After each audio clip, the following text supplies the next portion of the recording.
En termes d'ordre, nous allons commencer par une brève présentation de chaque intervenant de à peu près 10 minutes. Et après, il y aura quelques échanges entre le panel, quelques questions. Et après, on ouvrira les échanges au public. Donc, Monsieur Garando vient d'arriver. On va juste le laisser installer.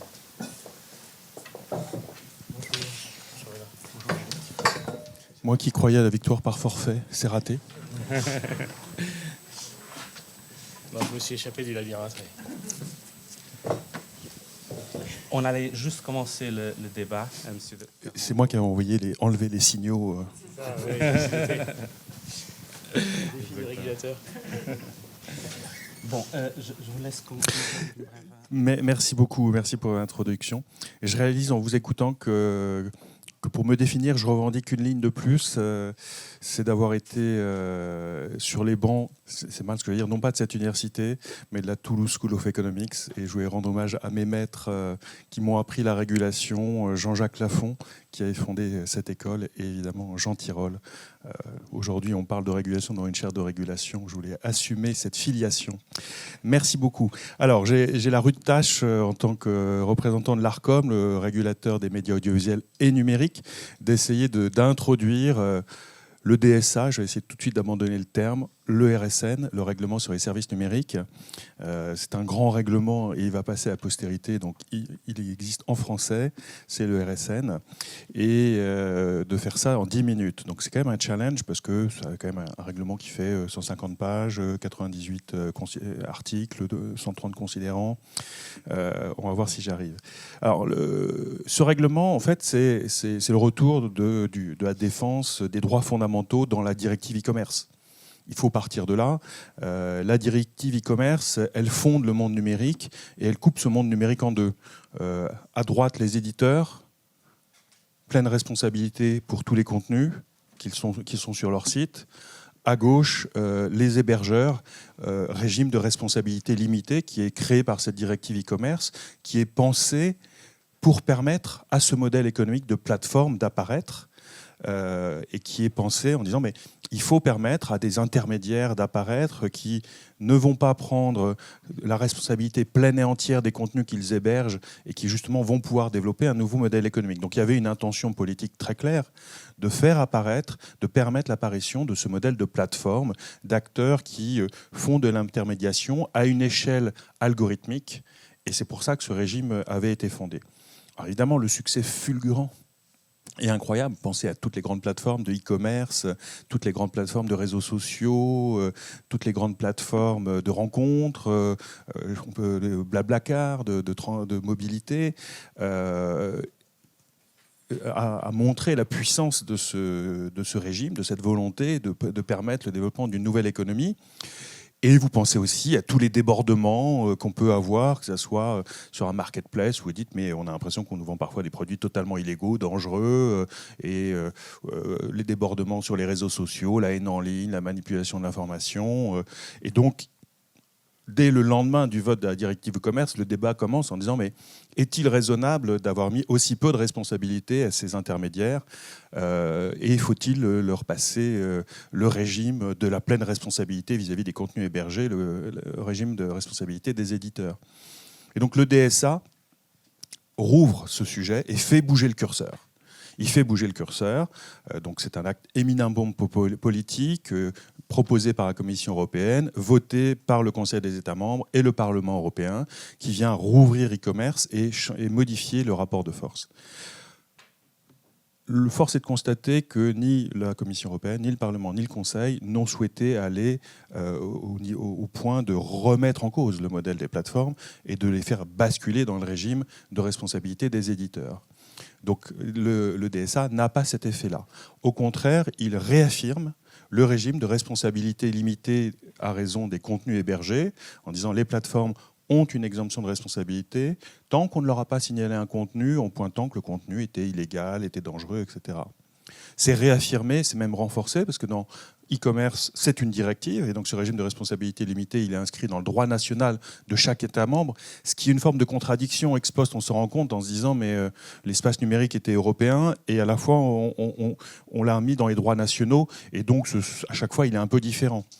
Et donc le règlement, le RSN, le règlement sur les services numériques, efface le régime de responsabilité limitée de la directive e-commerce, il supprime les articles correspondants, et donc on va devoir les détransposer en droit national, et il le réécrit directement dans le droit européen, dans un règlement d'application immédiate. Donc on renforce la base juridique de ce régime de responsabilité limitée. Et puis il continue en disant, mais maintenant, sans aller jusqu'à la responsabilité éditoriale, on construit une responsabilité renforcée, parce qu'effectivement, on veut obtenir que ces acteurs soient plus responsables, soient plus engagés vis-à-vis de la défense des droits fondamentaux au sein de l'Union européenne. Et donc vous avez dans ce règlement deux grandes familles d'obligations. On crée des obligations de diligence. Les plateformes ont l'obligation de faire des diligences pour protéger l'intégrité de leur plateforme, pour protéger les droits fondamentaux des usagers sur leur plateforme, et d'énormes obligations de transparence qui sont stratégiques pour créer la confiance et pour permettre en fait à tout le monde de participer à cette régulation. Parce que la deuxième chose qu'il faut tout de suite avoir en tête sur le règlement des RSN, le règlement sur les services numériques, c'est que contrairement à e-commerce, on a introduit un régulateur pour faire vivre ce règlement, pour le permettre d'être plus agile aussi. Et donc, en partie, ce règlement, contrairement à e-commerce, c'est une boîte à outils pour qu'avec l'aide d'un régulateur, on puisse l'ajuster en permanence et suivre l'évolution de ce monde numérique. Et donc, à la question, est-ce qu'il va falloir réécrire le règlement sur les services numériques avec l'avènement annoncé du Metaverse? A priori, non. Il faudra adapter la manière dont on utilise ce cadre, mais le cadre normalement est pensé pour être suffisamment flexible et accompagner les développements futurs de cette économie numérique dont on ne veut toujours pas brider l'innovation, dont on ne veut toujours pas brider l'évolution. Cette fonction de régulation, il faut avoir en tête aussi qu'on tire en fait les conséquences de l'expérience du règlement général pour la protection des données, qui est l'autre très grand texte après e-commerce qui structure l'espace numérique européen. Et de trois points de vue, on se dit qu'on peut faire encore mieux que le règlement général de la protection des données. Première chose, dans le RGPD, on a une règle qui s'applique à tous. Et le règlement sur les services numériques dit non, on va avoir des exigences proportionnées à la taille des acteurs, être beaucoup plus exigeant avec les très grands acteurs et très proportionné, donc moins exigeant avec les plus petits acteurs. Première chose. Deuxième chose, le règlement ne rentre pas en vigueur le même jour pour tout le monde. Où j'ai tendance à dire tous les régulateurs de la vie privée, les CNIL, tout le réseau des CNIL ont bu le bouillon et ont eu du mal à s'en remettre de la violence de l'entrée en vigueur de ce règlement. Et donc ici, on dit non, les plus grands doivent essuyer les plâtres. On commence la mise en œuvre avec les très grandes plateformes. Je salue mon voisin qui va boire le bouillon pour la bonne cause. Et en 2024, on démarrera le règlement dans sa version simplifiée pour l'ensemble des plateformes de moindre envergure au niveau de tous les États membres. Et troisième différence, où on a tiré les conséquences de l'expérience du RGPD, c'est dans la construction de la fonction de régulation, où on met un réseau de régulateurs, comme dans le RGPD. Dans chaque pays, vous aurez un régulateur.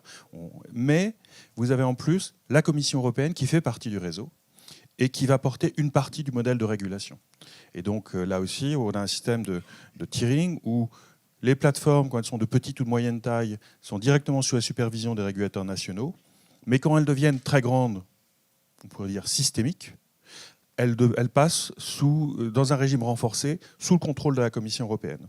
Et donc on va avoir un réseau beaucoup plus puissant, avec un centre, avec beaucoup de mécanismes de coordination, pour organiser vraiment, pour faire face à la puissance des plateformes, qui sont globales, qui sont extrêmement puissantes pour certaines d'entre elles. On va opposer la puissance d'une action en réseau des régulateurs, et des régulateurs qui se positionnent dans un modèle ouvert, où fondamentalement on est en train de basculer sur un modèle qui est beaucoup plus proche de celui des marchés de capitaux. Réfléchissez au marché de capitaux, un marché de capitaux qui fonctionne bien. Les actifs financiers, les épargnants placent leur argent dans les bons actifs financiers au bon prix.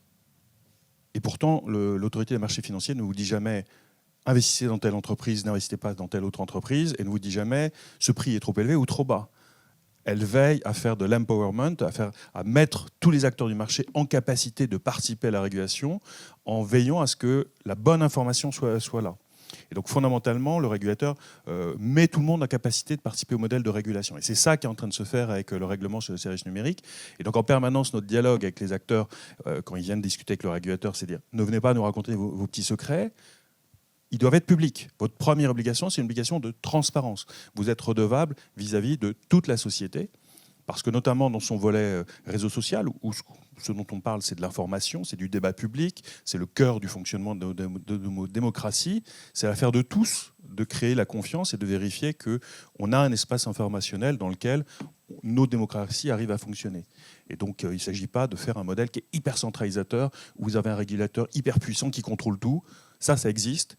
Mais c'est des régulateurs qui parlent chinois ou russe. J'arrête là peut-être pour avoir planté le décor, et je pense qu'après on pourra essayer de rebondir dans la discussion. Parfait, merci beaucoup. Et peut-être avoir la vision des plateformes, TikTok en particulier, mais aussi la réaction au développement de la DSA, M. Carando. Merci beaucoup.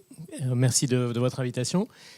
On est dans une époque complexe qui appelle à beaucoup de subtilité, je pense, dans les décisions, dans la régulation, et particulièrement dans tout ce qui concerne les enjeux du numérique et des plateformes. Et donc il y a parfois des paradoxes ou des apparences de paradoxes qui est intéressant de relever. Donc ça peut vous sembler paradoxal, mais en fait, TikTok comme plateforme et comme appartenant à un groupe qui s'appelle ByteDance et qui opère dans à peu près tous les pays du monde, appelle plutôt de ses voeux une régulation, du moment qu'elle est claire, qu'elle est si possible générale. Donc c'est très bien qu'elle soit européenne et pas nationale et différente selon chaque pays d'Europe, hein. Et évidemment qu'elle soit équilibrée. Et on peut dire, on pense que c'est le cas du DSA.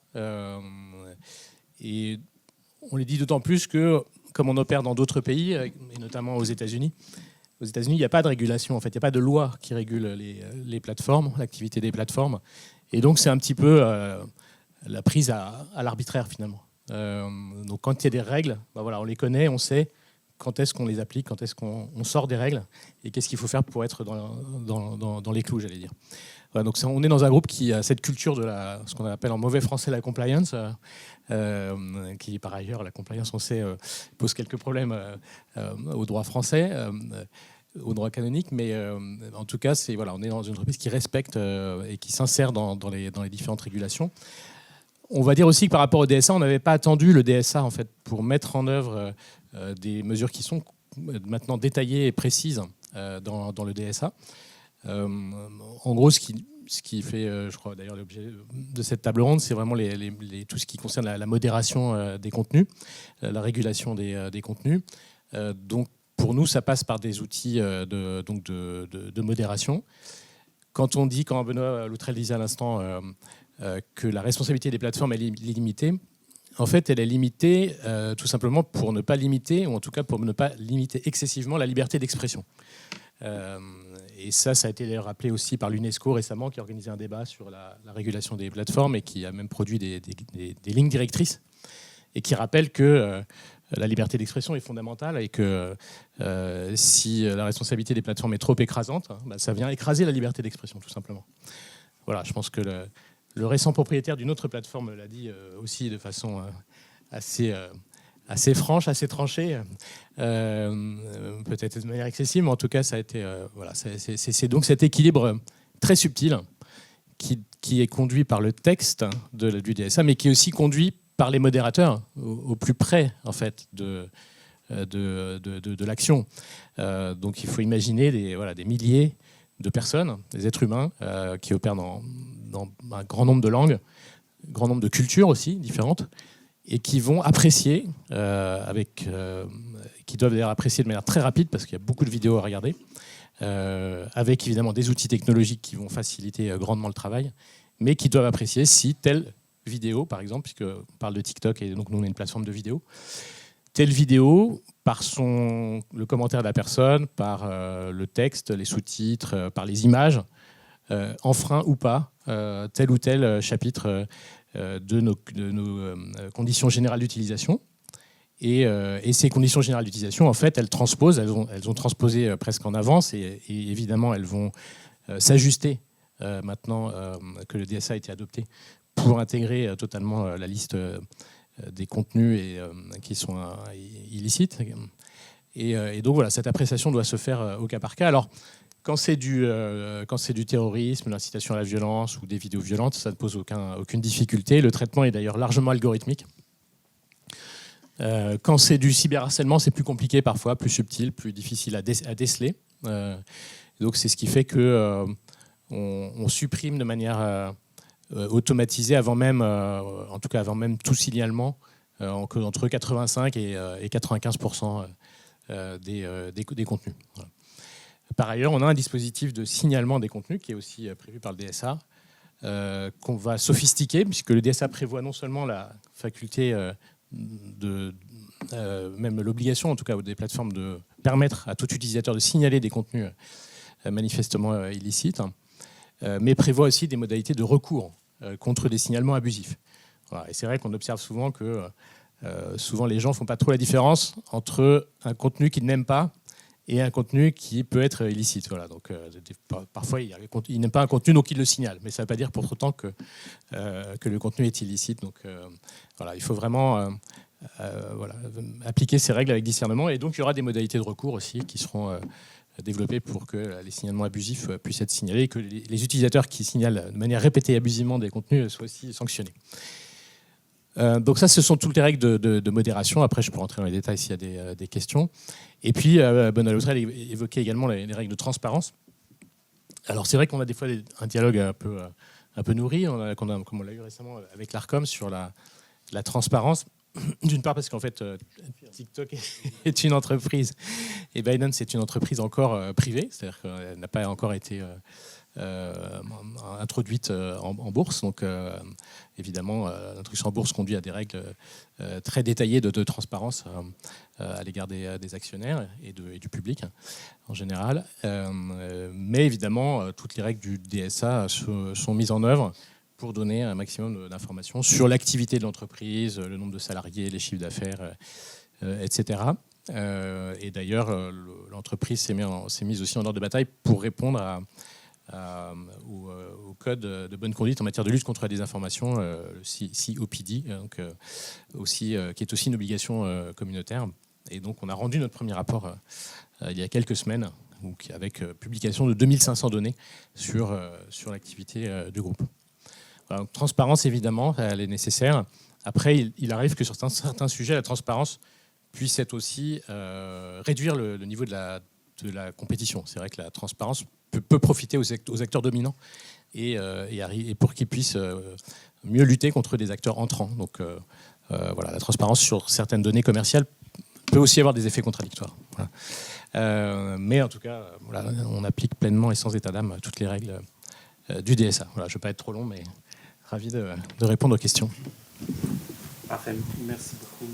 Carando. Et effectivement, la question de la certitude légale, pardon, et la question de la liberté d'expression est très importante aussi. Peut-être maintenant la réaction de M. Catan. Merci beaucoup.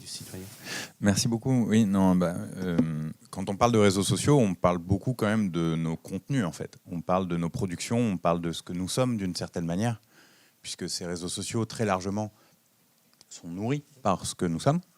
C'est d'ailleurs ce que vous aviez dit lors d'une réunion récente à laquelle on évoquera tout à l'heure. Et ils nous influencent aussi énormément. Ils définissent ce que nous sommes aussi. Donc il y a un moment où peut-être on peut se poser la question de savoir comment est-ce que nous participons à cette régulation en fait, des réseaux sociaux. On peut discuter du fait de savoir si ce sont des espaces publics, des infrastructures essentielles d'un point de vue social, etc. Mais on peut difficilement arguer qu'ils ne sont pas des objets qui nous déterminent.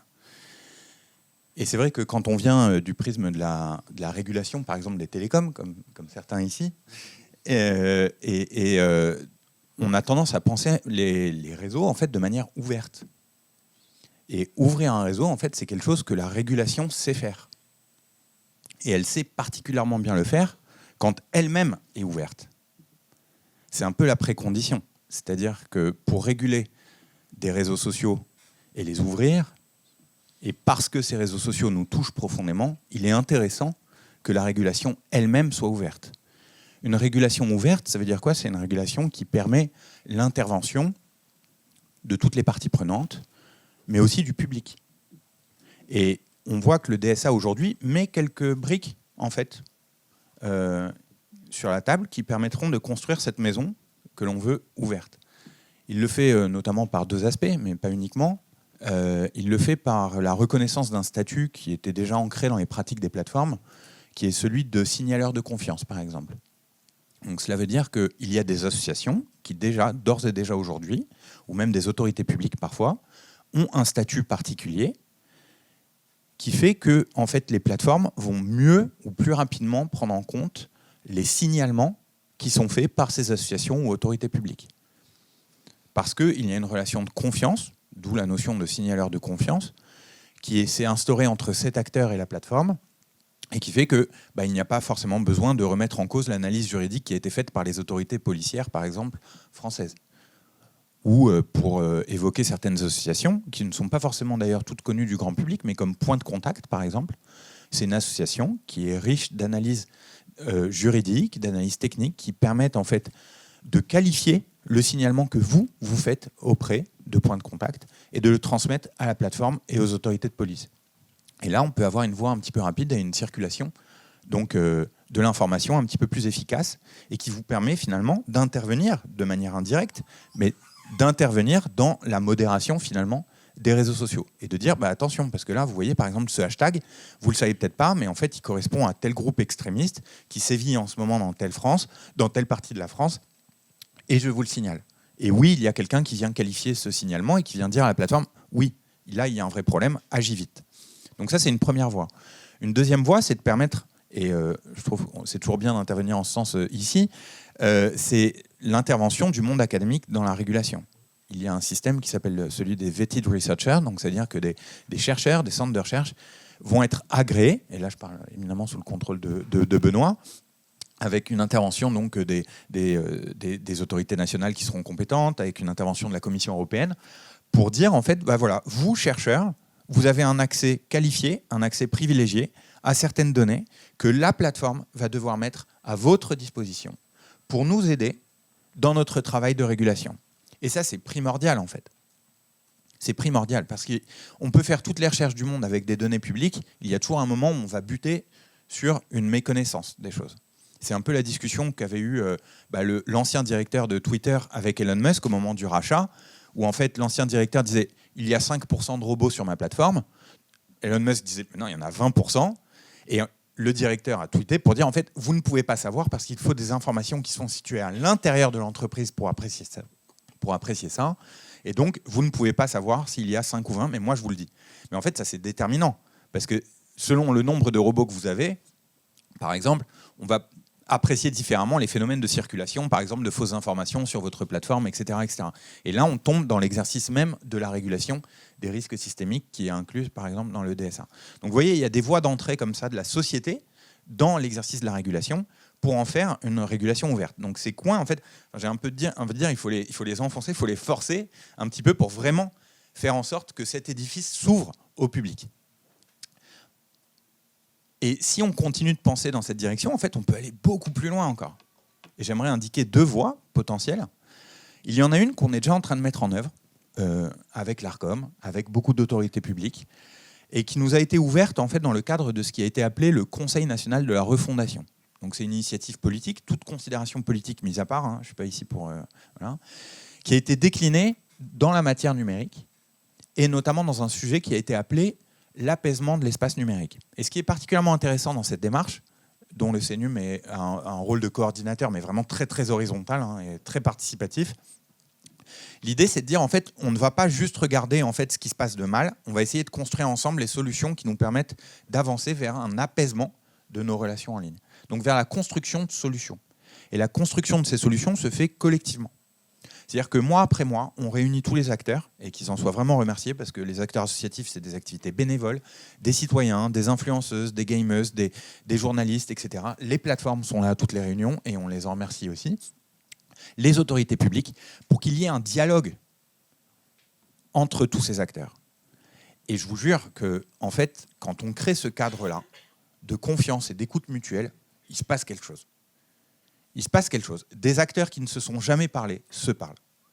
Des acteurs qui œuvrent dans le même sens, mais parfois avec des voix dissonantes, en fait, se mettent en harmonie. Par exemple, il y a beaucoup d'associations qui pensaient qu'il fallait notifier et signaler en masse un contenu pour qu'il soit bien traité par telle autorité, par exemple. En fait, c'est faux. En fait, il n'y a pas besoin. On peut être plus efficace.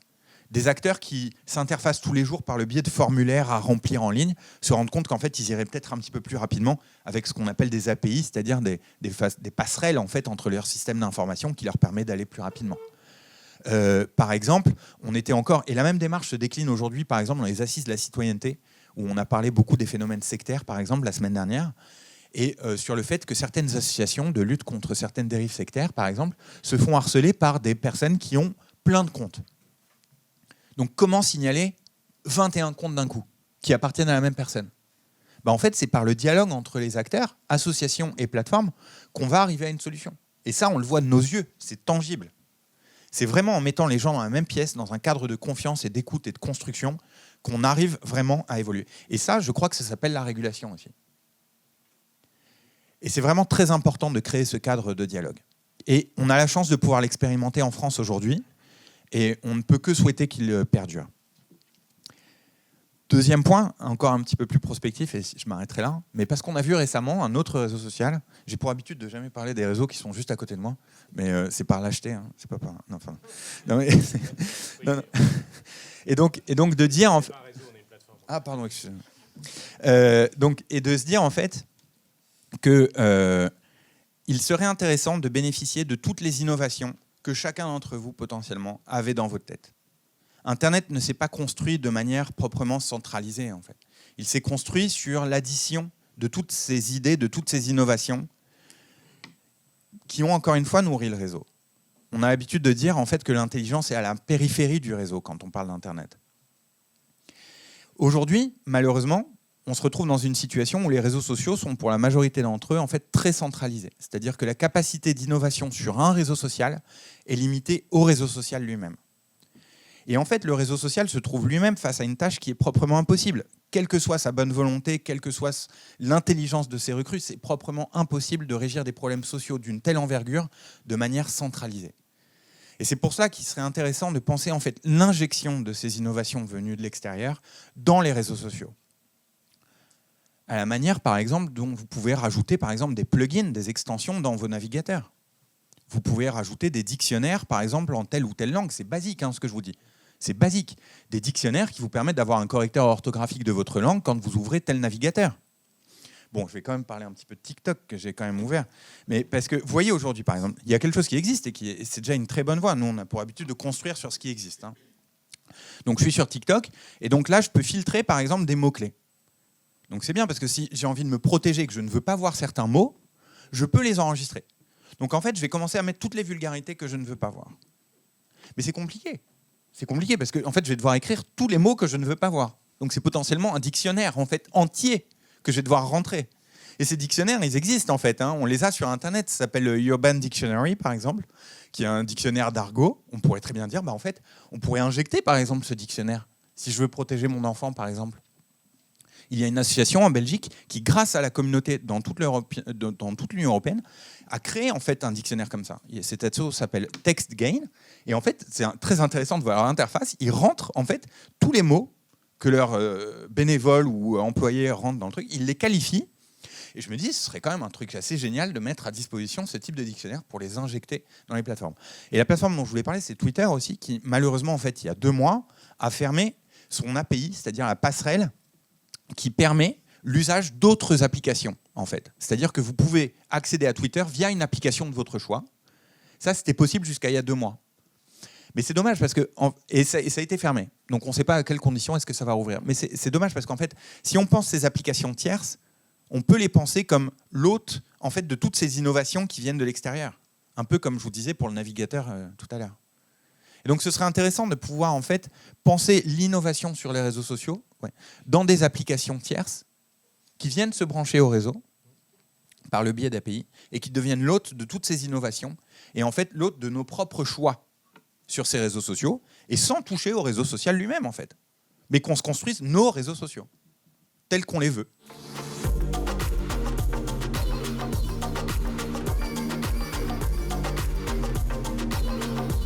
Merci beaucoup, Monsieur Catan. C'est très intéressant, les visions du panel. Je pense que ce que je vois, c'est qu'il y a un consensus que attendez. Que le DSA est une bonne chose, ou le RSN. J'ai beaucoup aimé l'analogie avec les marchés financiers, surtout quand on a des nouvelles récentes que peut-être les choses ne se passent pas très bien. Donc, ça pointe aussi sur les difficultés de régulation d'un secteur qui est en permanente évolution. Et donc, peut-être, ce que je proposerais, c'est d'aller un petit peu sur l'application de DSA ou de RSN et ses difficultés. Donc, je commencerai peut-être par Monsieur Loutrel, et en particulier, pas seulement sur ce côté de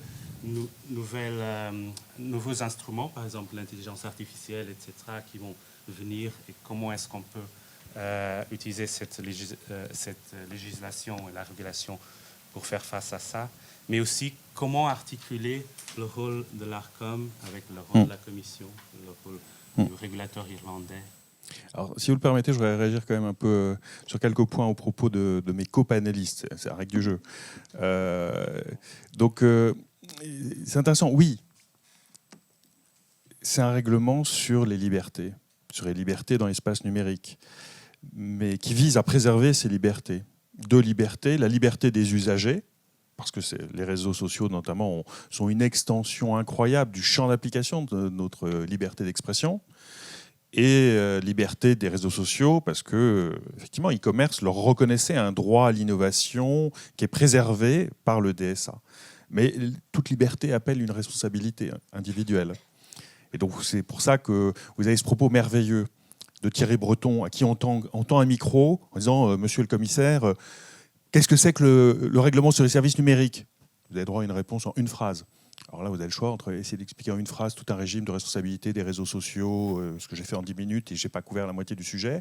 Et en une phrase, il fait cette réponse et il dit « Le règlement sur les services numériques dit que ce qui est illégal hors ligne est illégal en ligne ». Ce qui est totalement faux, au sens où le règlement sur les services numériques ne change rien à la légalité des contenus qui est inscrit dans le droit national. Mais en une phrase, il envoie ce qui est extrêmement important, le signal aux usagers: votre liberté vous oblige. Et il essaye de jouer sur... il y a comment est-ce qu'on stabilise nos espaces numériques? Comment est-ce qu'on les rend plus sociables? Comment on fait l'apaisement de l'espace numérique en demandant plus de responsabilité aux plateformes et plus de responsabilité aux individus et en développant une citoyenneté numérique. Et donc, c'est un enjeu de liberté, mais c'est un appel à la responsabilité parce que c'est en étant responsable qu'on préserve nos libertés. Premier point. Deuxième point, vous auriez pu croire, au titre du séminaire ce matin et au propos d'Éric Garando, que le règlement sur les services numériques est uniquement un règlement sur la modération des contenus. Ça n'est absolument pas le cas.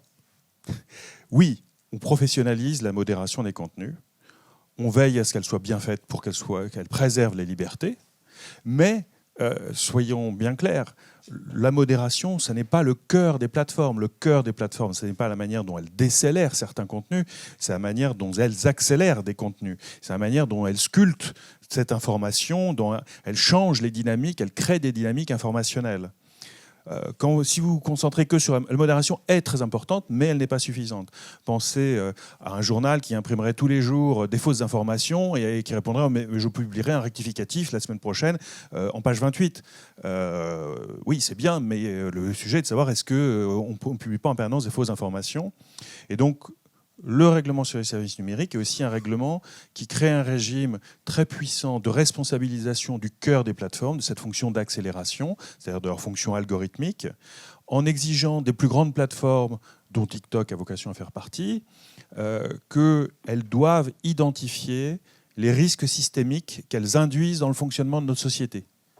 Potentiellement, on voit bien que les grands réseaux sociaux, s'ils ne sont pas assez responsables, peuvent provoquer une perte massive de confiance dans l'espace informationnel en laissant proliférer des phénomènes de manipulation de l'information, de désinformation, de mésinformation.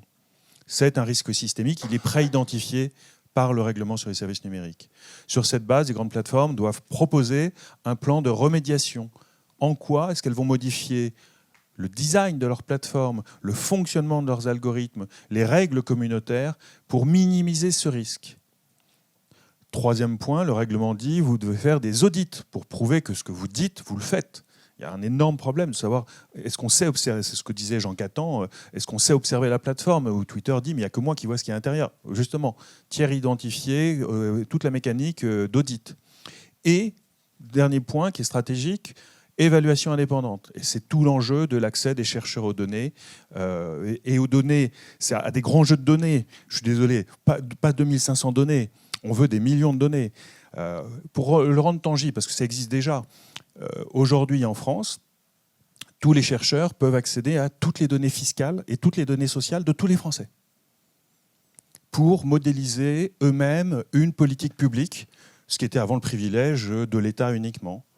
Mais évidemment, on peut le faire que dans le respect du règlement général pour la protection des données. Et donc en France, vous avez le CASD, Standard d'accès sécurisé aux données, où un chercheur accrédité peut dire « mais je veux accéder aux plus grands fichiers fiscaux avec toutes les données fiscales de tous les gens qui sont présents dans cette pièce, pour pouvoir modéliser une politique publique ou pour pouvoir évaluer l'effet d'une politique publique.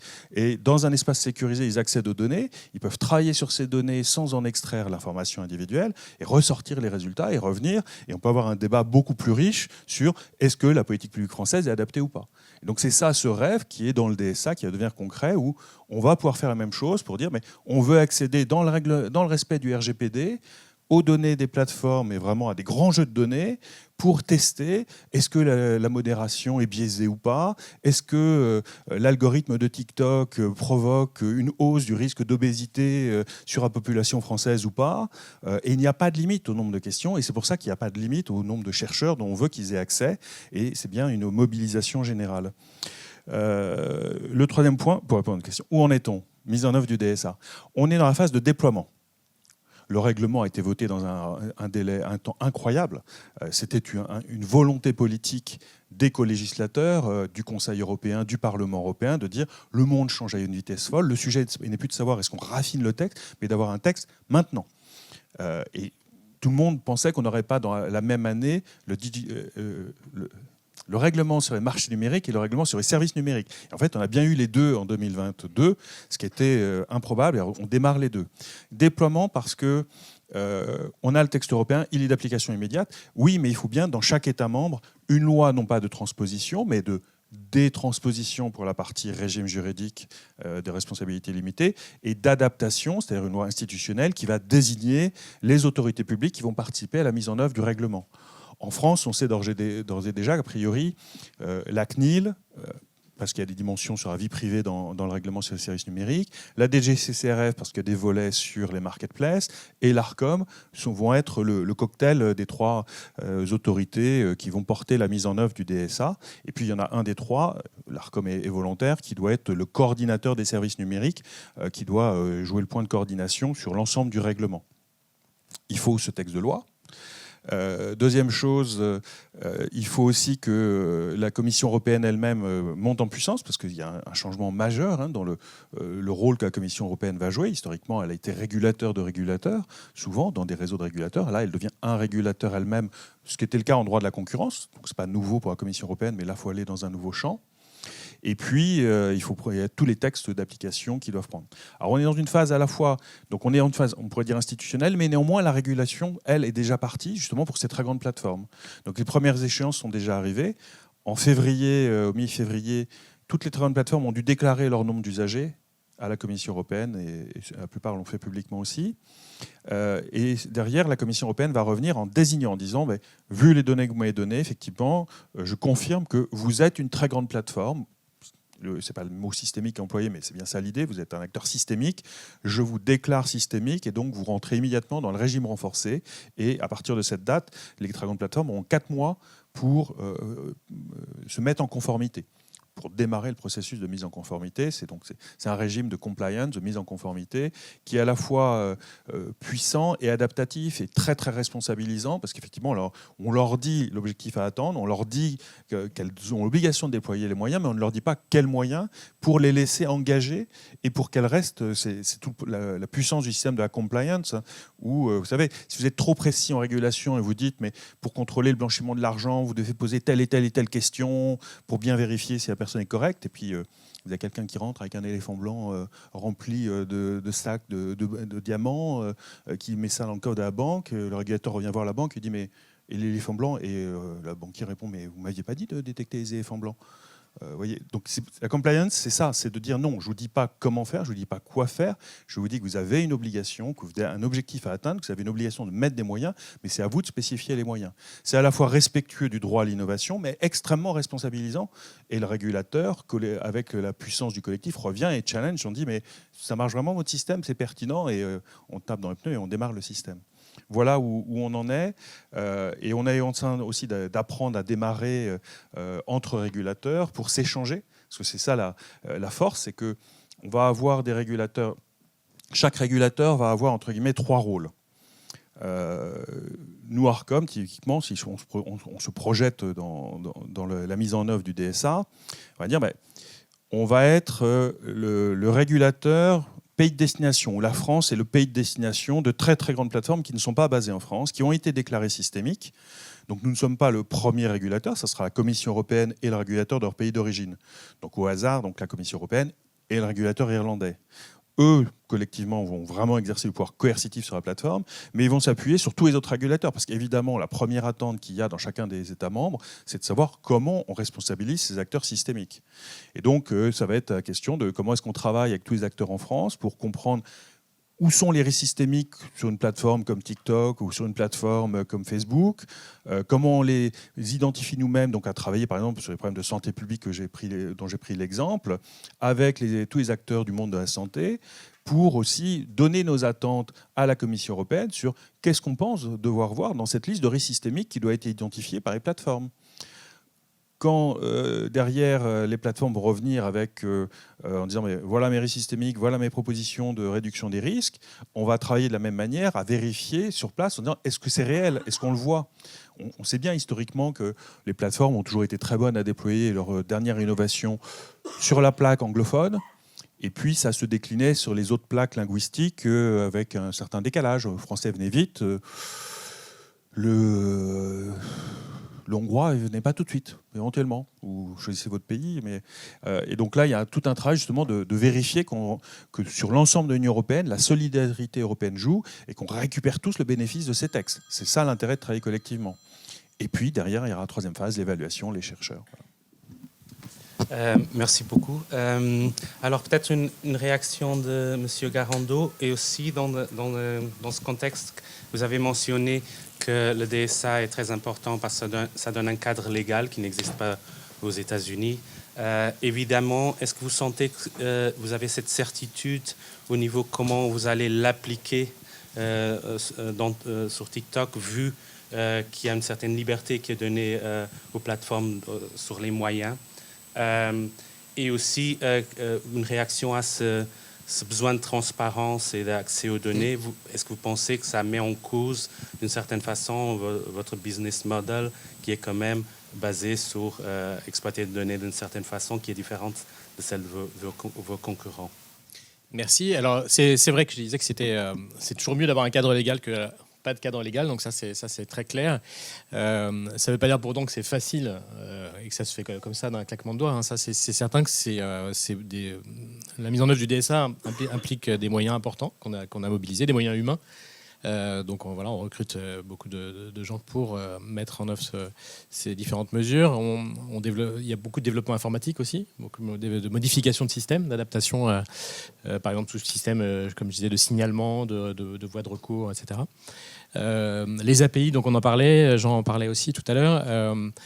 Donc on développe aussi des API pour l'accès au monde de la recherche, l'accès au code source, à l'algorithme, donc voilà, dans des conditions de sécurité, parce qu'évidemment on est toujours pris dans des obligations qui peuvent être parfois contradictoires, c'est-à-dire une obligation de sécurisation des données, notamment des données personnelles. Le RGPD, évidemment, oblige à des mesures de sécurisation très fortes. Et puis, la transparence et l'accès aux données par des tiers. On sait que le Cambridge Analytica, c'est né justement d'un accès à des données qui n'a pas été forcément bien sécurisé. C'est moins qu'on puisse dire. Donc voilà, il faut vérifier dans quelles conditions ça peut être fait. Alors, on a par exemple, aux États-Unis, on avait déjà ouvert un centre de transparence. On avait déjà créé des API qui sont déjà ouvertes à des chercheurs aux États-Unis. Et en Europe, on a créé un centre de transparence à Dublin qui permet déjà depuis 6 mois d'avoir des visites virtuelles. Et là, qu'on ouvre comme espace physique dans les semaines qui viennent. Et on aura à cœur d'inviter nos régulateurs, toutes les personnes qui s'intéressent à l'application. Et en fonction des accréditations, on pourra avoir un accès à un niveau d'information, de détails, d'accès y compris aux algorithmes plus importants. Pour qu'effectivement il n'y ait pas de fantasmes, de doutes sur la manière dont il fonctionne. C'est vrai quand même, il faut le reconnaître, le mot algorithme fait naître toute une série de fantasmes qu'il est bon de pouvoir élucider. C'est pas si compliqué en fait le fonctionnement d'un algorithme. Nous par exemple, pour faire très simple, donc l'algorithme de recommandation par exemple, si je peux juste en dire un mot, quand vous ouvrez votre application, alors vous pouvez effectivement rentrer vos centres d'intérêt ou dire je veux pas de tel contenu, mais c'est pas nécessaire, c'est pas obligatoire, c'est une possibilité. Et ensuite, ce qui se passe, c'est que le TikTok va vous envoyer des séries de plusieurs vidéos et il va voir comment vous réagissez. Des vidéos très différentes, de sujets très très différents. Et si vous passez plus de temps sur telle ou telle vidéo, si vous mettez des likes, des commentaires, des likes, si vous la partagez, si vous la téléchargez, il va voir si vous vous intéressez à la cuisine, au jardinage, à l'histoire de l'art ou au cinéma. Et voilà, il va voir vos préférences et en fonction de ça, il va vous proposer des vidéos qui correspondent à vos préférences. Et il va veiller à chaque fois, régulièrement, à vous faire découvrir des sujets nouveaux, différents de vos préférences, mais qui peuvent correspondre à des profils similaires de personnes qui peuvent s'intéresser, je dis n'importe quoi, à la cuisine coréenne et aussi à des séries asiatiques, voilà. Donc de films asiatiques, voilà, par exemple, par association d'idées, mais parfois ça peut être des choses totalement différentes. Voilà. Et tout ça, c'est quelque chose d'assez abstrait, c'est des 0 et des 1. Voilà. Donc il n'y a pas de coffre-fort où on va détailler avec des mots ce que les gens préfèrent. C'est juste des brassages de 1 et de 0 qui font que il y a des profils types géométriques qui, en quelque sorte, qui sont établis et que ensuite, donc c'est vraiment assez simple comme mécanisme. Et ce qui est intéressant aussi, c'est que plus une vidéo circule, plus une vidéo, on parle souvent de la viralité et de dire que plus une vidéo circule, plus ça veut dire qu'elle est dangereuse, antagoniste, polarisante, etc. En fait, nous, c'est plutôt l'inverse parce que déjà, les gens viennent plutôt se divertir ou s'instruire, plus que polémiquer, et on peut aussi avoir envie de polémiquer, mais surtout, notre système de modération, il est fait de telle sorte que quand une vidéo franchit un certain seuil d'exposition, elle repasse par un tour de modération, et ainsi de suite. Voilà. Donc en fait, plus une vidéo circule, plus elle a été modérée, à la fois de manière algorithmique, mais aussi de manière humaine.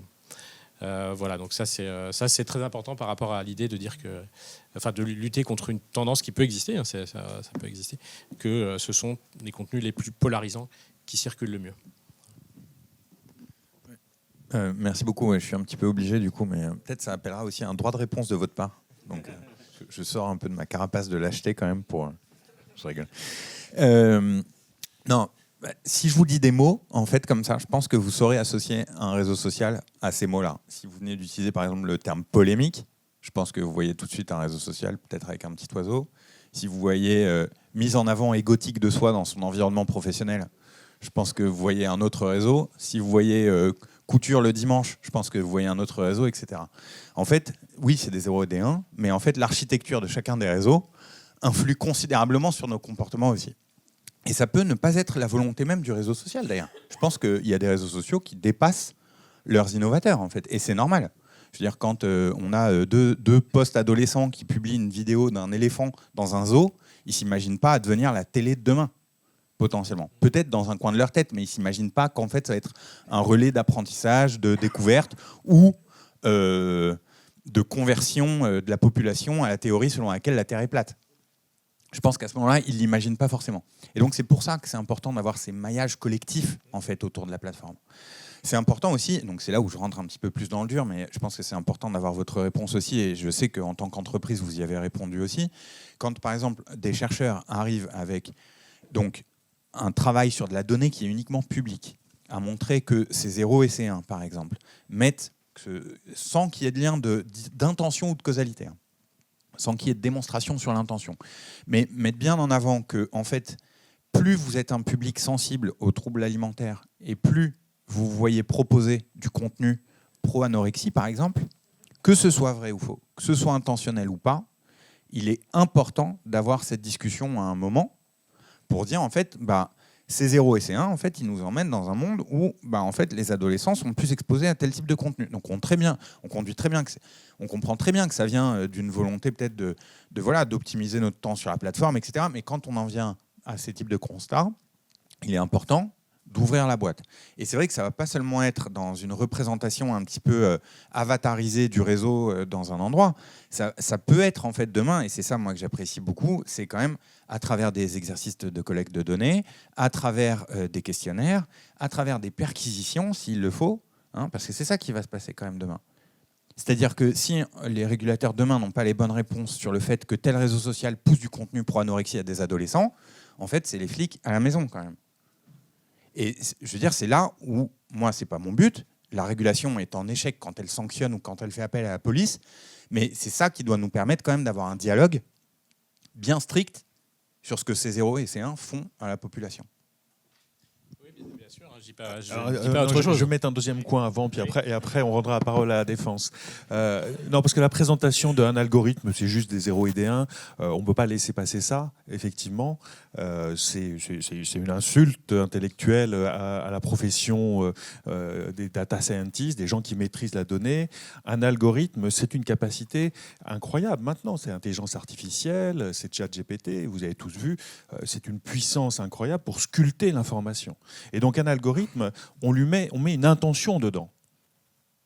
La première intention, historiquement, des grands réseaux sociaux, et je ne parle pas spécialement de TikTok en l'occurrence, ça a été de dire j'aimerais augmenter le nombre de vues, parce que quand j'augmente le nombre de vues, j'augmente le nombre de pubs, quand j'augmente le nombre de pubs, j'augmente mes revenus.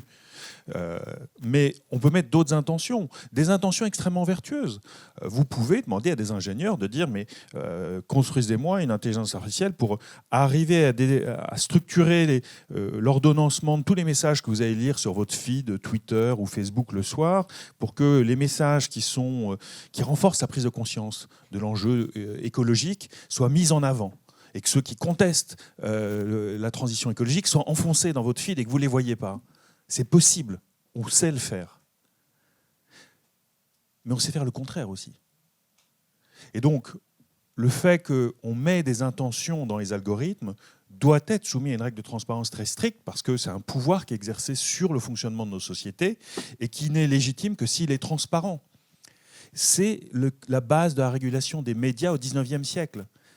Au XIXe siècle, l'imprimerie généralise. Tout le monde imprime des pamphlets et tous les mouvements les plus subversifs se développent. Ça déstabilise la dynamique sociale des sociétés européennes. On va de révolution en révolution. À la fin du siècle, on dit non. Liberté de la presse, à une condition. Dépôt légal. Et donc, qui est une règle de transparence. Vous imprimez ce que vous voulez sans censure préalable, mais il est inscrit sur le document que vous imprimez, qui l'a imprimé, pour qu'ex post, on puisse venir vous demander qu'avez-vous fait et où était votre responsabilité.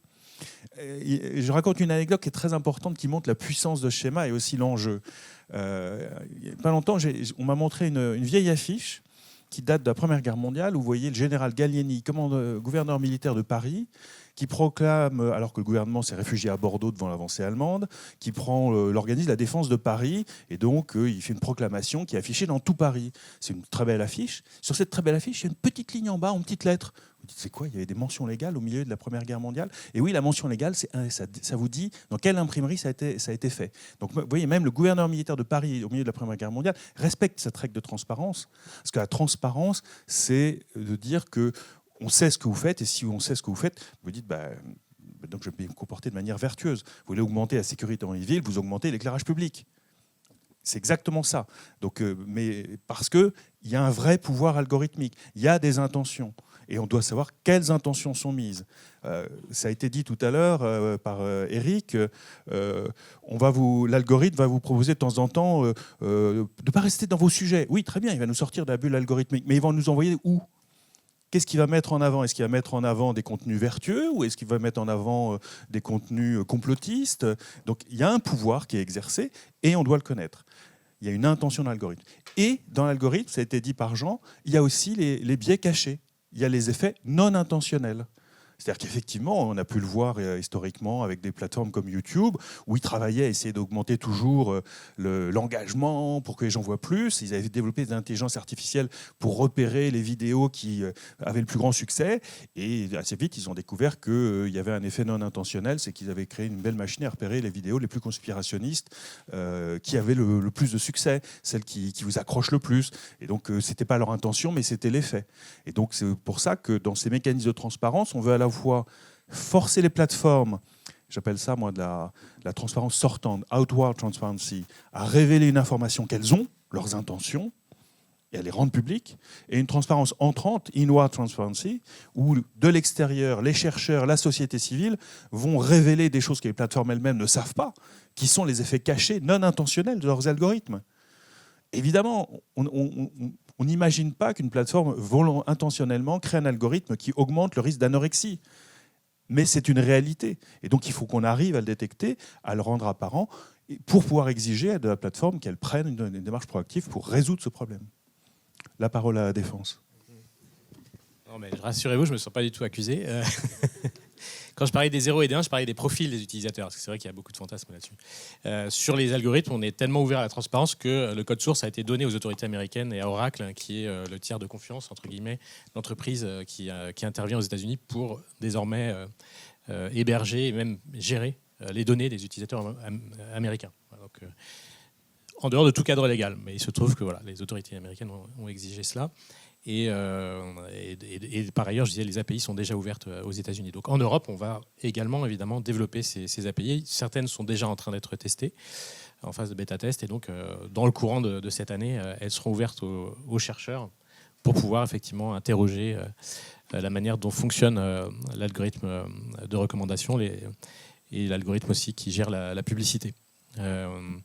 Sur les comportements alimentaires, on a participé la semaine dernière aux assises de lutte contre les mouvements sectaires, qui incluaient d'ailleurs quelque chose qui est un peu à la frontière, c'est le mouvement crudivoriste, tout ce qui est à base d'un mix entre pratiques religieuses et alimentaires qui peuvent avoir des conséquences dangereuses pour la santé.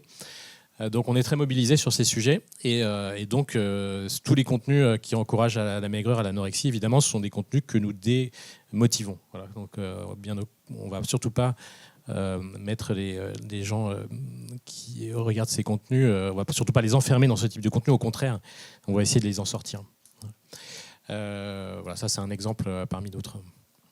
Donc on est bien conscient et on discute, comme vous le disiez tout à l'heure, d'ailleurs, avec toutes les ONG, que ce soit e-enfance pour la protection de l'enfance, lutter contre le cyberharcèlement, contre Point de Contact, Génération Numérique, Conspiracy Watch aussi, pour arriver à débusquer des conspirations et évidemment à supprimer les contenus afférents. On travaille beaucoup avec le CIPDR aussi, tout ce qui est lutte contre la délinquance ou le séparatisme. Voilà, donc on fait de notre mieux sous la houlette de notre régulateur. Et sur ça, je vois que vous avez des défis à gauche et à droite. Et vous avez mentionné que, effectivement, le cadre légal, c'est très bien en Europe, mais comme nous avons vu, ça veut dire qu'il y aura des interventions de la société civile, du régulateur, sur la façon dont TikTok gère les contenus. Comment est-ce que vous voyez ça par rapport à d'autres régions du monde où il n'y a pas cette régulation? Est-ce que la régulation en Europe va finir par imposer la direction en termes de contenu de TikTok dans le monde, ou est-ce qu'au contraire il y aura une espèce de conflit qui va vous mettre en difficulté par rapport à des différentes valeurs, comme vous avez mentionné, différentes cultures? Oui, le défi, c'est effectivement d'arriver à être une plateforme multiculturelle, internationale, qui évidemment respecte les sensibilités dans chaque pays, mais qui est quand même ferme sur ses convictions, notamment tout ce qui est liberté d'expression, tout ce qui est... Par exemple, à un moment donné, il y a eu sur le hashtag LGBT, il y a certains pays qui, évidemment, pour eux, tout ce qui est homosexualité est répréhensible. Donc, il y a eu un débat et finalement, le hashtag a été maintenu dans tous les pays. Donc, il y a parfois, effectivement, dans certains pays, il y a des tensions. Vous avez dû voir parfois... TikTok est suspendu dans certains pays, puis rétabli. Donc, il y a effectivement un jeu complexe. Il faut à la fois respecter les règles de tous les pays dans lesquels on opère. Comme je disais, on est très légaliste. Et en même temps, essayer quand même d'avoir de permettre à chacun d'exprimer sa sensibilité, partager ses envies, ses passions de manière la plus libre possible. Donc, c'est un défi. Mais c'est vrai que si l'Europe peut ouvrir la voie, c'est vrai que parfois on a des doutes sur l'Europe, mais là, pour le coup, elle est parvenue à faire ce que les États-Unis ne sont pas parvenus à faire. Donc si elle peut inspirer d'autres continents, et dans le même sens, on serait ravis, surtout si les règles peuvent être à peu près similaires partout. Parfait. Et peut-être côté régulateur et société civile, est-ce qu'il y a un risque que cette ouverture en termes d'intervention sur les plateformes commence à dériver dans une intervention de plus en plus politique? Non, nous avons parlé des sujets qui sont assez consensuels, mais par exemple, il y a d'autres sujets maintenant comme la guerre en Ukraine, où on peut voir qu'il y aurait peut-être des lieux à des interventions, et peut-être d'autres dans le futur qui ont une dimension plus géopolitique. Où est-ce qu'on met la ligne? Il y a des limites à pas franchir, je pense, dans cet exercice-là, ça c'est très clair. Et une des manières de s'assurer qu'on ne franchit pas ces limites, c'est encore en mettant, et j'insiste, je suis désolé de revenir là-dessus, mais en mettant tout le monde autour de la table. C'est-à-dire que si les réseaux sociaux touchent à la démocratie, ils doivent être objets de démocratie, sous le contrôle vigilant de toutes les autorités compétentes qui doivent s'assurer justement que ces lignes ne sont pas franchies, que quand on est en relation avec des entités et que tout d'un coup il y a un débat un petit peu géopolitique qui se met en travers, de bien faire en sorte qu'il n'y ait pas de discrimination dans un sens ou dans l'autre. Et ça, c'est vraiment très important pour préserver cet esprit et cet ADN européen qui est avant tout là pour nous guider sur vraiment, ce fait de ne pas faire de discrimination nationale, par exemple, le fait de bien être assis sur nos principes et de se dire que c'est là-dessus qu'on sortira gagnant. Un autre fait qui revient, je ne suis pas pour encourager en fait d'autres puissances à adopter les mêmes règles. Je pense, parce que je crois dans les projets européens, que ces projets-là s'appliqueront à l'extérieur. Et c'est en fait l'histoire que l'on connaît depuis maintenant plus de 20 ans. Moi, j'ai toujours en tête cette décision du tribunal de grande instance de Paris imposant à Yahoo, en 2001, d'arrêter la vente aux enchères d'objets néo-nazis. Bon, c'est quelque chose que Yahoo a fait dans le monde entier. J'ai toujours pour conscience qu'on est capable de prendre des décisions qui ont un impact global sur ces entreprises-là. Et c'est pour ça que je ne suis pas pour ces duplications. Par contre, je suis pour encourager d'autres puissances à combler les brèches qui restent ouvertes, à aller plus loin. Moi, j'aimerais bien voir les États-Unis avancer sur les questions d'interopérabilité, sur ces questions, par exemple, d'ouverture des API. Je trouve ça intéressant que les États-Unis puissent se poser la question. Ils ont d'ailleurs un texte sur la table qui s'appelle l'Access Act et qui va un petit peu dans ce sens. Parce qu'ils ont un écosystème d'innovation très prolifique. Et je pense que c'est intéressant de penser ensemble cette construction à l'échelle internationale et de ne pas se dire en fait on est là pour dupliquer les choses des uns et des autres. C'est ce qu'on a fait en 2001 avec la directive e-commerce, quand dans l'article 14 qui réglemente les hébergeurs, on a mis exactement le même régime que dans la section 230 adoptée 5 ans avant aux États-Unis dans le Decency Act. Je ne suis pas sûr que ce soit franchement quelque chose qui nous serve notre débat non plus de faire du copier-coller. Là encore, c'est une affaire de démocratie, de pouvoir être en mesure de construire et très certainement, on atterrira sur autre chose que du simple copier-coller, en fait. Pardon, merci. En fait, moi, je réalise le modèle européen, le règlement sur les services numériques, il s'est construit sur les expériences françaises et allemandes. C'est-à-dire qu'il y a 5 ans, le processus politique était lancé. La commission précédente, avant la commission von der Leyen, était un peu tétanisée, ne voulait pas rouvrir e-commerce parce que ça effrayait tout le monde en disant mais si on rouvre e-commerce, tous les lobbies vont se déchaîner, comment est-ce qu'on gère ça? Et du coup, l'initiative était partie dans les États membres. C'est la France qui vote la loi de lutte contre la manipulation de l'information, c'est l'Allemagne qui vote la loi NSDG, c'est la France qui revote une loi contre la haine en ligne, qui a été massivement déclarée inconstitutionnelle.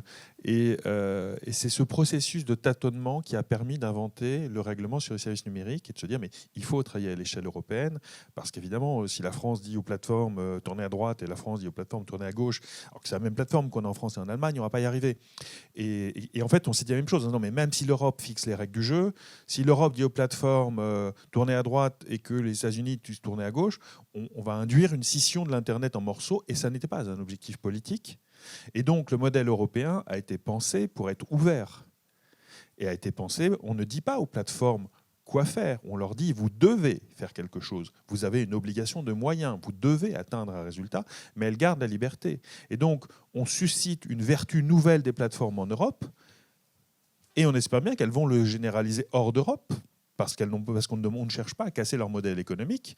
Et on imagine que du coup, d'autres pays du monde vont pouvoir se doter d'un régime aussi qui leur permet d'exiger qu'elles rendent compte de ce qu'elles font aussi, comme on a en Europe, mais là encore, qui ne provoque pas des scissions.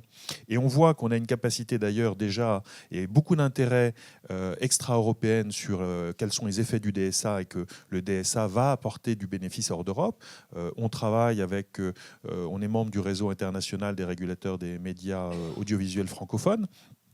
Et on voit qu'on espère bien que la vertu nouvelle des plateformes ne va pas s'arrêter au droit de la frontière de l'Union européenne, mais va partir vers le sud, vers l'Afrique. On a la même curiosité d'Amérique du Nord, d'Asie, et on travaille aussi à garder des liens justement avec les autres régulateurs, parce que ces plateformes restent globales, et on n'a pas le monopole de l'intelligence. Donc on a des liens historiques très forts avec l'Ofcom, le régulateur anglais, et n'en déplaise au Brexit, on gardera cette relation avec l'Ofcom, qui nous ouvre aussi du coup un accès vers un autre réseau de régulateurs où l'Australie, il se passe des choses intéressantes, la Nouvelle-Zélande, le Canada participent dedans, et à la fois le régulateur irlandais et le régulateur français, on garde aussi un pied dans cet autre réseau parce qu'on a un objectif commun. Et l'objectif reste de dire on veut responsabiliser ces acteurs globaux. Aujourd'hui, on ne refuse pas leur globalité, peut-être qu'un jour on le fera, et donc le modèle de régulation a été pensé pour être compatible de ce point de vue-là et conjuguer nos efforts. Et d'où le fait qu'effectivement, on voit beaucoup d'académiques américains, d'universités américaines, de fondations américaines investir dans le soutien à la mise en œuvre du DSA en Europe parce qu'elles y voient leur intérêt. Et du coup aussi, les risques systémiques, certains, on le sait, vont être identifiés par des travaux de recherche américaine. Et on va se dire, mais attendez, si les Américains ont mis en évidence qu'il y a tel risque systémique, je reprends toujours le même exemple sur favoriser le risque d'anorexie, on repartira sur cette base-là. Et donc c'est une question qu'on s'est longtemps posée. Comment répond-on à la puissance de la plateforme de la globalité? On répond avec la puissance des démocraties, c'est la force de mobiliser de manière transverse, de s'allier entre démocraties et de conjuguer les mêmes énergies avec l'effet de réseau. Et le collectif devient aussi fort que la puissance de la plateforme. Mais en plus, il est démocratique et on conserve nos valeurs et on défend nos valeurs. Le règlement sur les services numériques est un règlement qui réintroduit les droits fondamentaux, le socle de valeurs de l'Union européenne dans une approche qui était très économique, qui est e-commerce. Très bien. Et peut-être une question maintenant pour M. Garando. Donc, comment est-ce que ça va changer la scène en termes de concurrence entre les plateformes? On voit que TikTok, c'est un newcomer, pour utiliser l'expression anglaise, avec une croissance impressionnante, que Meta et d'autres sont installés. On a entendu que le modèle des plateformes, c'est des contenus qui capturent l'attention de l'utilisateur pour faire en sorte qu'on puisse mettre la publicité en ligne qui est très visée. Est-ce que ces réglementations comme le DSA et d'autres vont en fait contraindre la croissance de TikTok, ou est-ce qu'au contraire, non, ça crée un level playing field qui est plutôt favorable à TikTok? Si les règles sont appliquées de manière uniforme selon toutes les plateformes, et on n'a pas de doute que ce sera le cas, même s'il y a eu un petit épisode récent à la Commission européenne et au Parlement qui nous a un peu troublés. Si toutes les plateformes sont traitées de manière égale, sans discrimination, à ce moment-là, oui, les règles sont saines. Et c'est l'approche du DSA. C'est ce qu'avait dit Thierry Breton au CEO de TikTok quand ils s'étaient rencontrés. C'est si vous jouez selon les règles, vous serez bien traité. Et c'est vrai que c'est pas forcément le cas sur d'autres plaques continentales sur lesquelles il n'y a pas de règles. Et à ce moment-là, c'est un peu plus l'arbitraire des États qui cherchent avant tout parfois à protéger leurs propres entreprises. Donc ça rajoute évidemment des coûts, des structures de coûts. Donc c'est vrai que plus on rajoute d'obligations sur les plateformes, plus ça peut être aussi des freins aux nouveaux entrants. Enfin, ça, c'est toujours un risque. C'est que des grandes plateformes, TikTok, c'est vrai, une plateforme qui a 6 ans d'âge, donc c'est très jeune encore. Mais c'est vrai, comme elle a grandi rapidement, elle a surtout veillé à structurer très vite des services, ce qu'on appelle trust and safety, c'est-à-dire qu'ils vont vraiment être en charge justement de toutes ces questions dont on vient de parler, de modérer les contenus, de faire en sorte que tout le monde soit confortable sur la plateforme et que donc les annonceurs puissent faire la publicité. C'est-à-dire que pour nous, il n'y a absolument pas d'antagonisme entre la sécurité, la sûreté et le fait de faire du commerce. Les deux vont ensemble. On le voit bien d'ailleurs dans une autre plateforme qui s'est dérégulée en pensant fonctionner mieux et qui finalement, on voit bien, les annonceurs sont partis aussi. Donc pour nous, il n'y a pas d'antagonisme entre faire du business, du bon business et respecter des lois et protéger les utilisateurs. Après, il ne faut pas que ces charges deviennent excessives parce qu'encore une fois, ça peut freiner l'arrivée de nouveaux entrants. Il y a des différents niveaux qui ont été trouvés aussi par la réglementation européenne. Je pense qu'elle a pris en compte ce facteur. Donc c'est vrai qu'il y a les very large plateformes. On va voir. Voilà, on n'a pas trop de doute qu'on va être considéré comme tel. Et donc voilà.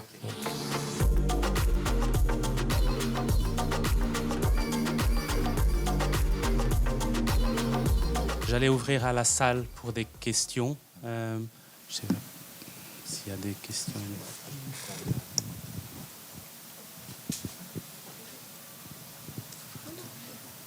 On est un panel pas très féminin, donc il faut donner voilà. On va essayer de racheter notre salut là. Merci beaucoup pour ce débat passionnant. J'aurais une petite question. Si on revient du coup du point de vue des plateformes, des réseaux sociaux, et en particulier sur la frontière entre le contenu illégal et le contenu préjudiciable, donc le harmful content. Donc dans ce modèle ouvert européen, effectivement, on oscille entre la préservation des droits fondamentaux, des droits individuels et la protection des publics vulnérables, notamment les mineurs. Mais la définition elle-même du contenu préjudiciable est très compliquée. Donc il y a plusieurs sous-catégories notamment. On peut penser à la nudité, au cas de troubles alimentaires qui ont été mentionnés, à l'autodestruction, au discours haineux. Voilà, donc il y a plusieurs catégories et les différentes plateformes, donc c'est pas que TikTok qui est concerné, elles définissent ces sous-catégories de façon différente. Elles ont aussi des actions différentes en fonction des sous-catégories. Donc il y a des études qui ont été faites là-dessus et qui montrent que TikTok réagit différemment à tel ou tel type de sous-catégorie de contenu préjudiciable. Donc il y a effectivement une difficulté quelque part à définir le périmètre de du contenu préjudiciable. Et du coup, si on se situe du côté des solutions qui ont été évoquées, comme l'émaillage collectif ou le contrôle parental, est-ce qu'on peut arriver vraiment à quelque chose sur ce problème tant que le modèle d'affaires ne change pas? Voilà, c'est la question que je me pose, et notamment, je ne sais pas si l'étude très récente américaine qui remonte, enfin ça a été publié, c'était très médiatisé, ça a été publié en décembre 2022, le Center for Countering Digital Hate, le CCDH, aux États-Unis, a donc publié cette étude qui a été très médiatisée, qui s'appelait Deadly by Design, qui ciblait donc notamment TikTok, et le fait que l'algorithme pousse des contenus préjudiciables, promeut le modèle d'affaires est tel que les contenus préjudiciables parviennent très très vite au public sensible, donc vulnérable, et donc il propose une série aussi de solutions vers une voie de standardisation. Ça reste à un état de... C'est pas très... Leurs recommandations sont très vagues, mais en tout cas, ils mettent en avant ce problème que l'on peut se poser sur ce cas-là des contenus préjudiciables. Comment est-ce que vous avez réagi donc, chez TikTok face à cette publication? C'est quelle publication vraiment?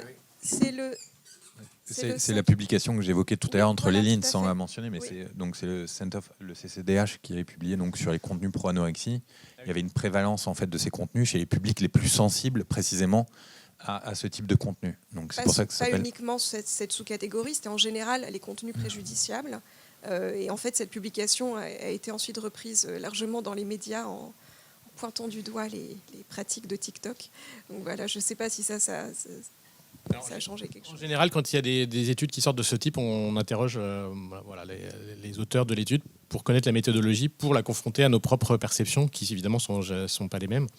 Et en général, on a du mal à accéder à la méthodologie en question. Donc là, sur cette étude précise, ça je me renseignerai, mais sur une autre étude dont on parle beaucoup en France, c'est clair qu'on n'a jamais pu savoir comment ils avaient fait leurs calculs. Là, c'était en l'occurrence le taux de vidéos conspirationnistes sur TikTok. Voilà, ce qui est, nous, on considère qu'il y a à peu près 1%, nous, on retire à peu près 1% des contenus qui sont postés. Donc, c'est-à-dire 99% des contenus, a priori, pour nous, ne posent pas de difficultés. Et évidemment, tous les contenus préjudiciables tels qu'ils sont interdits par nos conditions générales d'utilisation. Et c'est vrai qu'il y a beaucoup de contenus interdits sur TikTok parce que, justement, nous avons des utilisateurs à partir de 13 ans et donc... d'utilisateurs mineurs, donc on fait attention à les protéger tout particulièrement.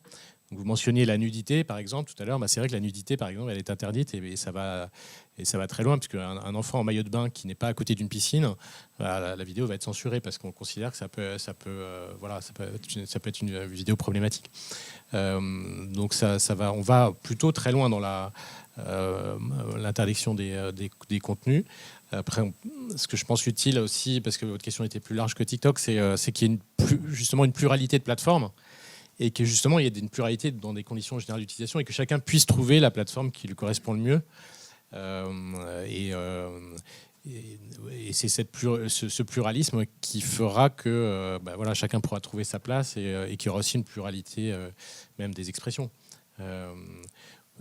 TikTok est plutôt considéré comme une plateforme où chacun peut exprimer sa sensibilité, même extravagante, même différente. Toutes comme c'est justement, sans vouloir enfermer les gens, évidemment, encore une fois, dans leurs préférences, mais c'est quand même un réseau qui permet à des communautés de se parler, même à l'autre bout du monde, donc d'établir des liens entre les gens qui ont des passions communes au-delà des frontières. C'est un peu ça quand même, et d'enrichir la vie, de donner une expérience enrichissante. D'autres plateformes ont d'autres fonctions, d'autres vocations. Donc c'est vrai que c'est un peu ce que disait Benoît tout à l'heure, il faut fixer des objectifs, et en l'occurrence fixer aussi des contenus strictement interdits, et qui seront interdits pour tout le monde. Encourager aussi la collaboration entre plateformes. C'est vrai que nous, par exemple, on plaide pour être membre du CFU, d'une entité qui permet de lutter contre les contenus terroristes en échangeant des contenus qu'on ne veut surtout pas voir apparaître sur les plateformes, donc d'avoir des bases d'empreintes de ces contenus. Voilà, ça fait partie des choses qui sont nécessaires pour lutter contre le terrorisme. Voilà. Et après, il y a des sujets plus soft, effectivement, qui, je pense, dépendent de chaque plateforme. On ne peut pas tout rigidifier non plus. Pour compléter juste un tout petit peu, moi je réagis sur le fait que l'axe légalité-non-légalité n'est pas totalement pertinent. Parce que ça, c'est l'axe du juge. Et les plateformes ne sont pas nos juges. Et donc pour les plateformes, c'est plutôt ce qu'il y a dans le DSA, c'est dire attention, vous devrez réagir quand on vous envoie un contenu et s'il est manifestement illégal. Le mot manifestement change tout. Hein. Notre Conseil constitutionnel l'a rappelé. Et elles doivent agir quand on leur signale un contenu qui est manifestement illégal. Et entre les deux, il y a une zone grise. Des contenus dont ils sont potentiellement illégaux, mais seul un juge pourra dire de quel côté ça va tomber. Et si ça se trouve, après un jugement en première instance, un jugement en appel, puis en cassation, et revenir en appel. Et donc la liberté d'expression, elle est là, de dire agissez sur le manifestement illégal, n'agissez pas au-delà. Et après, l'autre chose, c'est ce que disait Eric, effectivement, c'est de dire il n'y a pas de modération parfaite. L'ultra-modération n'est pas une solution. Elle serait refusée passivement par la population. En fait, la question, c'est comment on arrive à faire en sorte qu'il y ait une adéquation entre les attentes des gens et l'endroit où ils sont. Comment, alors, qu'on l'impose un peu éventuellement sur des mineurs en disant non, ils ne doivent pas se retrouver dans un certain nombre d'environnements, mais même sur enlever ce sujet de mineurs sur les majeurs. Je refais des analogies avec le monde réel. Vous avez en face de vous un pub où on va diffuser le prochain match de la Coupe du Monde de rugby ou de foot avec que des supporters, et autant dire que les noms d'oiseaux vont voler et qu'on va accepter ce niveau de violence, d'insultes qui vont être faits à l'équipe adverse en regardant l'écran. Et à côté, vous avez le salon de thé. Si vous vouliez aller dans un endroit et que vous allez dans l'autre, vous allez vous dire mais qu'est-ce que je fais là ? Cet espace n'est pas du tout modéré ou est totalement ultra modéré, c'est inacceptable. Et l'enjeu, c'est d'arriver à ce qu'on arrive dans les bons endroits. Moi, je me souviens avoir été accueilli il y a 5 ans en allant rencontrer l'entreprise Twitter aux États-Unis, et j'étais pas assis qui m'avait dit cette phrase merveilleuse. En disant, Monsieur Loutrel, nous, notre ambition, c'est d'être le Charlie Hebdo des réseaux sociaux. Est-ce que la France nous autorisera ça ? C'est une belle formule qui capture bien de dire ils ne veulent pas être un espace aseptisé, là où un Facebook ou un TikTok, évidemment, a l'air de dire qu'ils veulent être très aseptisés. Et il faut qu'on arrive à préserver cette liberté. Et il y a des travaux de recherche, la recherche académique, les universités, à Sciences Po, au Media Lab, de Valentine Crosset, qui montrent que, effectivement, dans une approche sociologique, on met en évidence que les gens n'ont pas du tout les mêmes attentes en termes de modération et de conflictualité, et que si on leur imposait un même standard, la moitié des gens diraient on m'a enlevé ma liberté, et l'autre moitié dirait on m'expose à quelque chose qui est beaucoup trop agressif par rapport à ce que je veux. Et donc il y a une vraie difficulté, un vrai enjeu à trouver des choses fines, et il y a une capacité à y aller. Et c'est ça aussi l'objectif très positif qu'on a, de faire vivre ça, parce que le succès de ces plateformes est bien parce qu'elles vous plaisent. Il y a un succès populaire. Et donc, il y a un apport. Je pense qu'on a une question là-bas. Bonjour à tous. Merci beaucoup pour ce débat. La question que j'ai, c'est plus au niveau de TikTok. Pour poser le contexte, je gère une agence qui fait de la création de contenu pour les entreprises et groupes institutionnels, notamment TikTok et Instagram. Et en ce moment, quand on discute avec les entreprises ou les groupes, il y a pas mal ce sujet de ce qui se passe TikTok et USA. Et elles hésitent vraiment à se lancer sur TikTok à cause d'un peu du risque d'image. Du coup, ma question, pour vous, quels sont les risques et les opportunités d'un lancement d'un groupe sur TikTok ? Qu'est-ce que vous leur diriez ? Et donc voilà, c'est un peu ça ma question. On leur dit venez parce qu'en fait, pour l'instant, on n'observe aucune incidence de cette polémique qui est effectivement très américaine et qui est quand même très liée à un climat géopolitique tendu entre les États-Unis et la Chine. Donc, je dirais que nous, on est un peu une victime collatérale, on a un peu un ballon de foot entre les deux. Mais ça n'a aucun impact en fait sur l'audience qui continue à croître et sur les recettes publicitaires qui continuent à augmenter. Donc, voilà, nous les discussions qu'on a avec les annonceurs aujourd'hui montrent absolument pas d'impact. Et par ailleurs, tous les arguments de fait en fait montre que maintenant TikTok devient la plateforme qui est la plus sécurisée au monde, grâce à ces critiques en fait. Donc ça j'espère que ce sera le dénouement heureux de cette histoire. C'est qu'on est les premiers à mettre en œuvre la souveraineté numérique européenne. C'est quand même assez fort. Puisque on est en train de construire des data centers en Europe pour héberger toutes les données des utilisateurs européens. Et de même qu'on a créé des data centers aux États-Unis pour héberger toutes les données des utilisateurs américains. En fait, c'était déjà le cas parce qu'en fait, toutes les données de TikTok étaient hébergées aux États-Unis. Dans le monde, toutes les données du monde entier de TikTok étaient hébergées aux États-Unis avec un backup à Singapour. Et donc, il y a eu une décision prise aux États-Unis de localiser toutes les données des Américains aux États-Unis avec un tiers de confiance américain qui est Oracle, qui donc même administre ces données, qui envoie le code source aux App Store. Donc, ça va vraiment très très loin. Et en Europe, on est en train de mettre un dispositif de philosophie similaire, c'est-à-dire avec des data centers qui vont héberger les données des utilisateurs européens et avec une entreprise un peu tiers de confiance qui sera une entreprise aussi européenne, une ou plusieurs entreprises, pour faire la protection, la cybersécurité de ces données. Donc voilà, toutes les inquiétudes sur les données personnelles, on pense déjà y avoir répondu parce qu'on respectait déjà le RGPD. Et maintenant, on est en train de mettre en place des standards de sécurité et de localisation des données qui sont en avance peut-être même par rapport à d'éventuelles législations. Désolé, je voulais juste m'excuser parce que je dois partir. Mais du coup, je ne peux pas répondre à Ray Garando. Ou si je vais répondre, je dois partir parce qu'en fait, à 11h, vous avez une commission d'enquête parlementaire au Sénat qui a été créée sur TikTok et j'ai le plaisir d'être auditionné. Et donc, si vous voulez entendre ma réponse aux derniers propos d'Éric Garando, je vous invite à poursuivre et à aller suivre ça sur les réseaux sociaux du Sénat à 11h. Et vous m'excusez, mais là, il faut que je pédale pour changer de géographie. C'est pas juste, j'avais une question pour Benoît.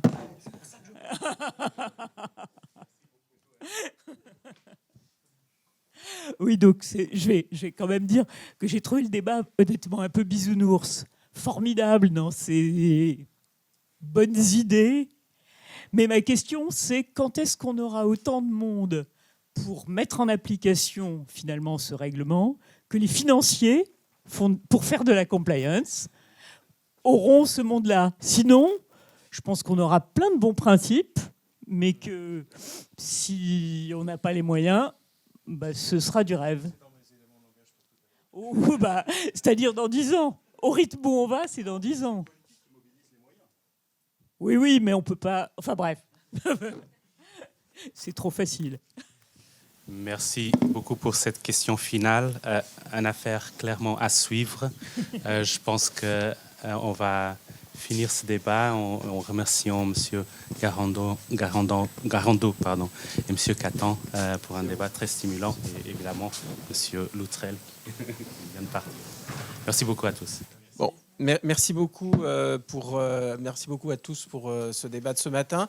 Le prochain rendez-vous de la chaire, dans le cadre d'un petit déjeuner, portera sur un sujet différent, mais où les histoires de conformité sont aussi essentielles. C'est l'histoire de la finance verte et donc du financement des investissements éco-responsables. Et ça aura lieu le 1er juin. Et puis, on reviendra à nouveau sur les questions de régulation du numérique, puisque au mois de septembre, la date n'est pas encore tout à fait fixée, mais ça va être entre le 18 et le 20 septembre, on organisera en collaboration avec Gaia-X une conférence sur la régulation en fait de l'accès aux données, donc aux données industrielle en fait, et qui est en fait dans le cadre du Digital, Data Governance Act et du Data Act. Donc voilà pour ce prochain rendez-vous de la chaire. Et en attendant, évidemment, on continue à être présent sur ces sujets à travers nos publications, nos travaux, etc. Voilà, merci beaucoup. Merci encore pour votre intervention.